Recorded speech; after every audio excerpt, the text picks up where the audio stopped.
Pranit Group vari Ixora 2.5, 3 and 3.5 BHK ultra luxurious apartments, JNTU Hyderabad. మరిన్ని వివరాలకి ఈ కింద నంబర్ ని సంప్రదించండి. అందరికీ నమస్కారం. ఇవాళ నేను DSP Miryalaguda, CI Miryalaguda rural, SI Vadapalli మేమందరం కలిసి ఇవాళ వాడపల్లి చెక్ పోస్ట్ చెక్ చేయడం జరిగిందండి.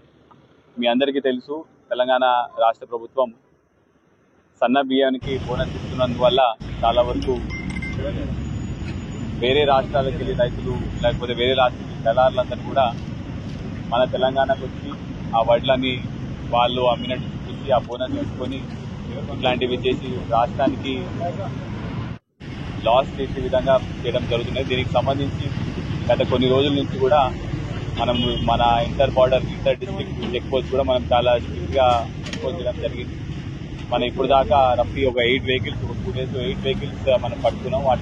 వాటి మీద కూడా ఎఫ్ఐఆర్ కూడా మనం రిజిస్టర్ చేయడం జరుగుతున్నది.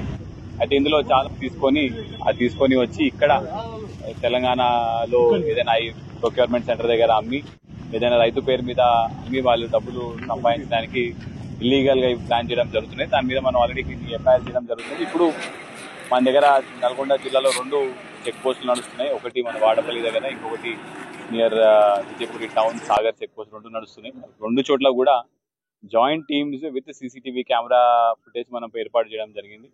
ఈ జాయింట్ టీమ్స్ లో రెవెన్యూ తరపు నుంచి, అగ్రికల్చర్ మార్కెటింగ్ తరపు నుంచి, సివిల్ సప్లైస్ తరపు నుంచి కూడా 24 hours రౌండ్ ద క్లాక్ జనాలు ఉండి వెహికల్స్ అనేవి కూడా చెక్ చేయడం జరుగుతుందండి. మరియు మా request is that no vehicle will be allowed. Any paddy vehicle which is coming from other state or other places మన తెలంగాణకి will not be allowed. We are very strict with regards to this.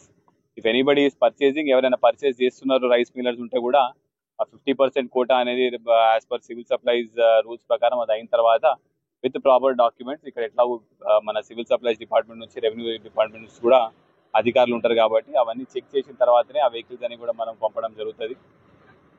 Already మనం కట్టిన FIRs మీద కూడా middle man ఎవరో కూడా మనం identify చేయడం జరిగింది. వాళ్ళని కూడా మేము త్వరలో జ్యుడిషియల్ రిమాండ్ కి కూడా పంపడం జరుగుతుంది. మరిన్ని వీడియోస్ కోసం ఛానల్ ని సబ్స్క్రైబ్ చేయండి. లేటెస్ట్ అప్డేట్స్ కోసం వాట్సాప్ ఛానల్ ని ఫాలో అవ్వండి. ఆ లింక్ డిస్క్రిప్షన్ లో ఉంది.